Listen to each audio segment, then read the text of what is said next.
सवाल कर लेना मेरे से। मैं नाम के विज्ञान की बात बताता हूं। अगर आपका नाम लंबा है और जिसको जपने में आपको सोचना पड़ता है तो अंतर में नहीं जा सकते। क्यों नहीं जा सकते?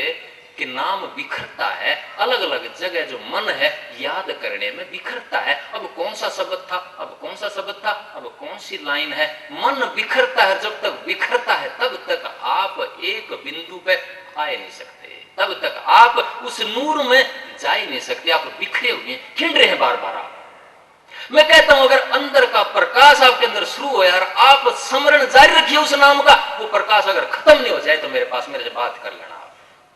क्यों खत्म हो जाएगा? क्योंकि आप बार बार मन के सतर पर उतर कर आ रहे हैं। आत्मा में जाने की कोशिश होती है, वो नूर आत्मा का खुलता है, लेकिन वो नाम लंबा होने की वजह से फिर मन में आ जाते हैं, नीचे उतराते हैं आप नीचे के घाट पे, ऊंचे के घाट से छूट जाते हैं। आपका जो जोड़ है वो टूट जाता है।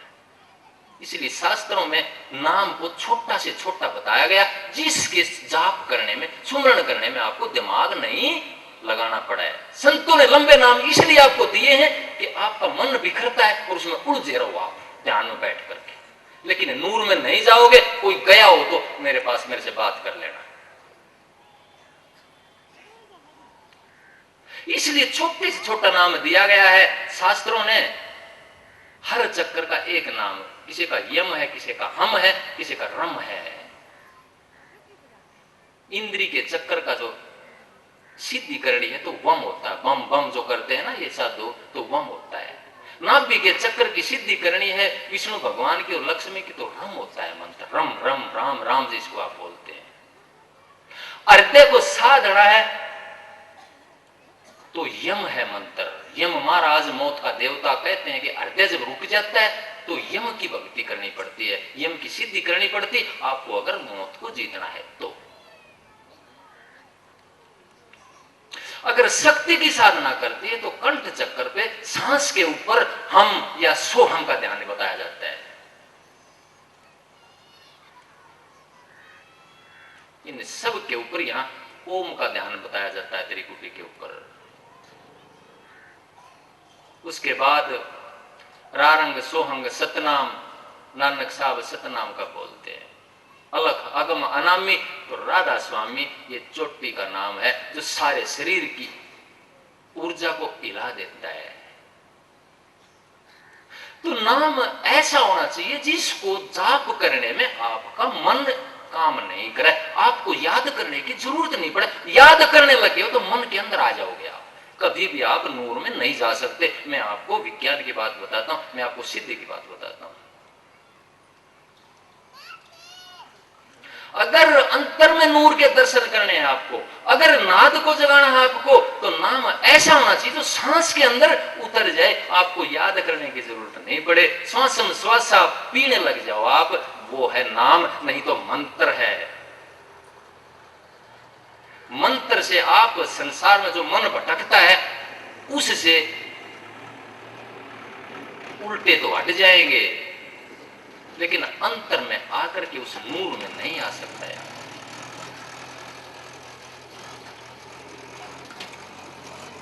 नानक साहब कहते हैं कि अंतर में एक शब्द की ज्योत जलती है। शब्द ही धरती, शब्द ही आकाश, शब्द ही शब्द भया प्रकाश, सकली सृष्टि शब्द के पास है, नानक शब्द घटे घट अच्छा। वो शब्द अंतर में जलता है, लगातार वो ज्योति अंतर में जलती है। तो पलटू साहब क्या कहते हैं कि लगगी आग सूरत की चमक में, फूट गया आसमान शब्द की गमक में, शेष नाग सब लगे कांपने। अरे हरे पलटू सुन समाज की खबर नहीं आपने कि वो अंतर में जब शब्द खुलता है तो आसमान फटता है, वो गूंजता है। जो आप बाहर मंदिर में जाते हैं घंटा बजाते हैं, ये अंदर का शब्द है, बाहर का नहीं है। जो बीन बांसुरी का शब्द है ये अंदर का शब्द है, बाहर का शब्द नहीं है। जो ज्योति बाहर मंदिर में जाकर के लगाते हैं ये बाहर की नहीं अंदर की है। ये हमारे महात्माओं ने इसलिए दी थी, एक छाया रूप में लोग इनके पीछे लग करके और अंतर में आ जाएं। लेकिन हम तो सारी जिंदगी बाहर की ज्योत और बाहर के घंटे में लगे रहे। जो अंतर का घंटा था, जो यज्ञ था अंतर का, उसकी पूर्ति नहीं होती। आपने सुना नहीं है कि कृष्ण महाराज जब राजसूय यज्ञ करवाने लगे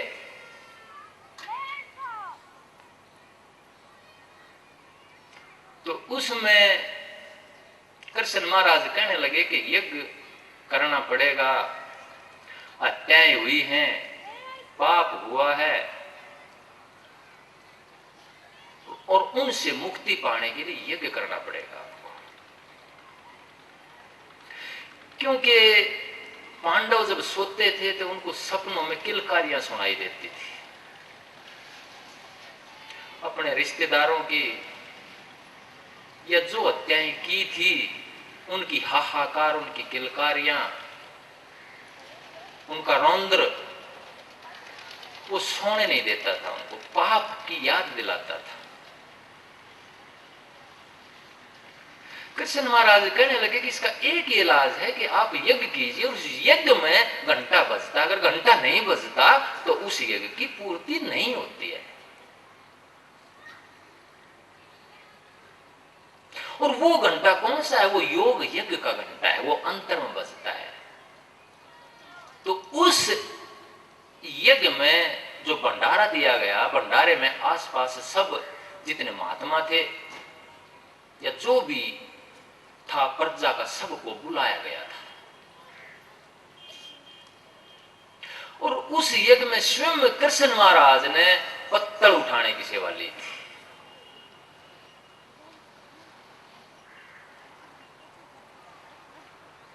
एक महात्मा थे जंगल में, उनको बुलाने के लिए गए तो उनने कहा कि मेरे को जरूरत नहीं है जाने की, मैं नहीं जाता था यज्ञ में।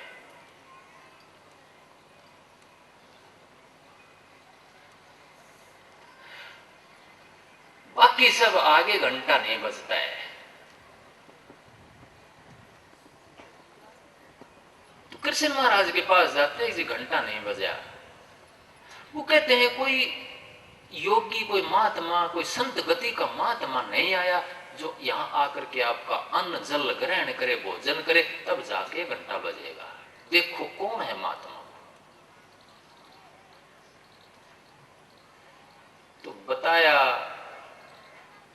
गया कि एक महात्मा के पास गए थे और वो कहने लगे मैं राजाओं के दरबार में मैं नहीं चाहता भाई, क्या जरूरत पड़ी है, मेरे को तो गरज नहीं है, किसी को गरज होगी तो मेरे पास आ जाएगा। आज धर्म की हानि क्यों हुई कि संत महात्मा राजाओं के दरबार में हाजिरी लगाने लग गए।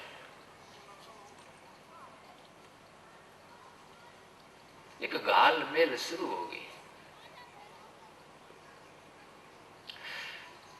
तो भी अर्जुन कहता है कि जी मैं अभी उठा के ले आऊंगा उसको, तो मेरे तीर के आगे तो स्वर्ग का इंद्र भी नहीं ठहर सकता, उसकी हिम्मत क्या है।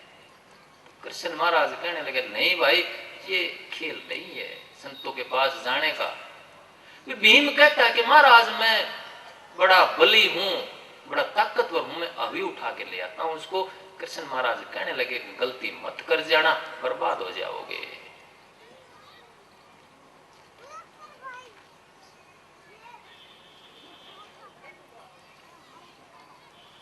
तो द्रौपदी कहते हैं कि महाराज मैं जाती हूं। द्रौपदी जाती है, जा करके प्रार्थना करती है कि महाराज मैं खुद आई हूं, कृष्ण महाराज ने भेजी हूं, और आप चल करके अन्न ग्रहण